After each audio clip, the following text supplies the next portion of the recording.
following is an interview with a Vietnam War veteran whose name is Hannah Hawkins, and she went through some very, very tough times.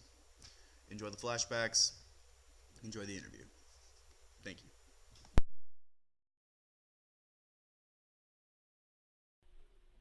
How did you get started in the war 10 years ago?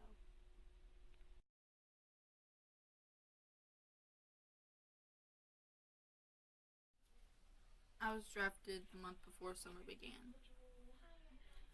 I honestly didn't want to believe it was true, so I spent time with people closest to me. I thought it was all fictitious and that I was making it all up. But in the end, the nightmare was real. It was a lottery that decided the fate of so many young men and women. A lottery. Chance was what decided whether we lived or died, and that was what frustrated me the most.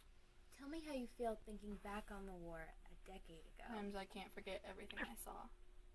All the casualties I witnessed. When I first got home, my husband helped me through most of the tough times. I remember crying myself to sleep, thinking about what happened to Keegan and Anissa only a few months prior. We were in the same platoon together. We were like sisters, but that didn't save them.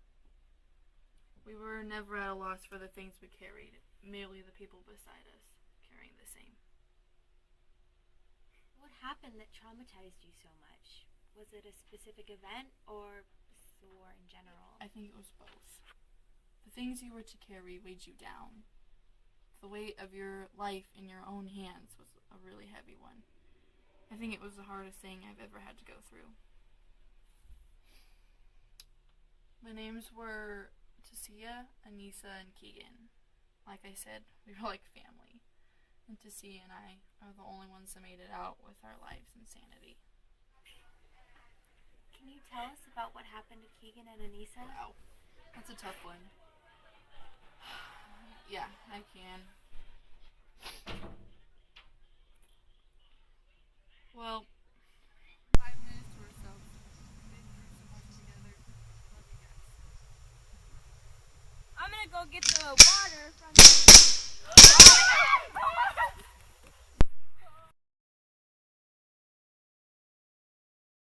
This is tough for everybody, but we knew the risks we got into the war. This loss is really big, but Keegan wouldn't want us to die, and we have to move on.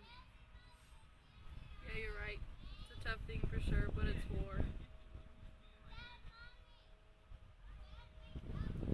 It's the alcohol. It's the extent of It's it. the alcohol. We all grew a little quieter and a little less enthusiastic. All we wanted to do was go home and forget everything that had happened. All the sisters that I lost along the way.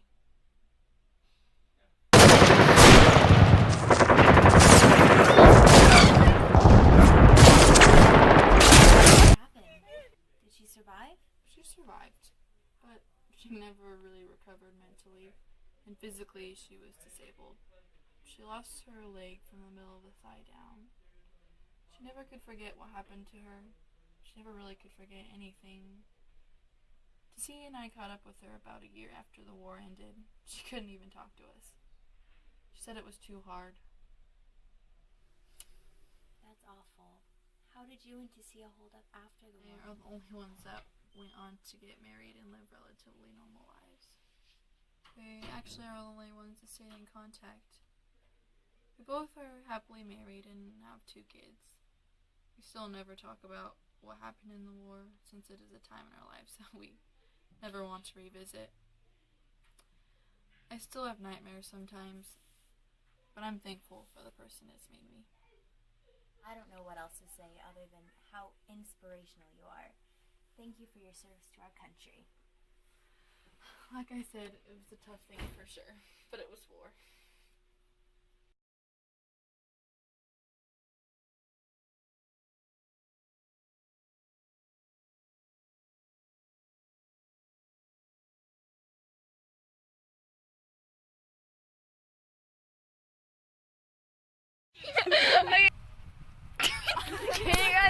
It's okay. You'll be fine. It's just a little wound. You'll be fine. Just stay strong. Stay awake. Don't fall asleep. Just stay awake. Stay awake.